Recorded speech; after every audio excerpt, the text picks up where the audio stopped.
Good morning mga kaparmer, at tayo ay napadaan dito sa isang lugar na napakalaking kamatisan. Hindi natin alam kung sinong may-ari nito. Tinitingnan ko dito kung kung may tao.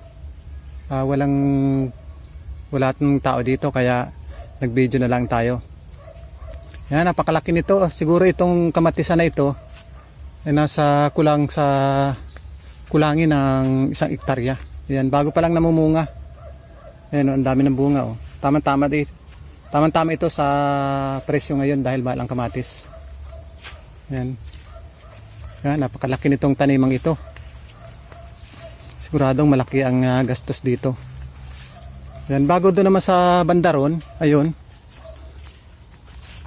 Puro sili naman, mga bell pepper yung tanim.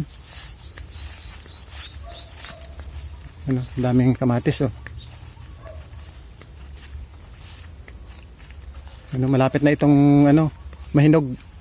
Malaki na Ayan, ito yung mga bell pepper na tanim Yan, malawak din ito, napakalaki rin itong tanimang ito. Ayan, hanggang dun. Bali yung dulong yun, mapapansin natin walang tanim, pero yun ay may mga tanim na bagong tanim. Bell pepper pa rin yun. Yan, siguradong tamang-tama itong kamatis na ito sa mahal ng presyo ngayon. Malaki ang kikitain ito ngayon kasi mahal nga ang kamatis. Yan. Yan, nadaanan lang natin itong lugar na ito. At natuwa lang ako na i-video at ipakita sa inyo kasi maganda ang mga tanim.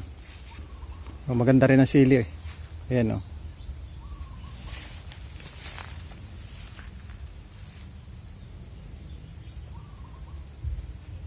haba. Ayan. Ayun, may bagong gawang bahay dun. Hindi pa yun natatapos. Siguro yun ang may-ari nito. Yung malaking bahay na yun.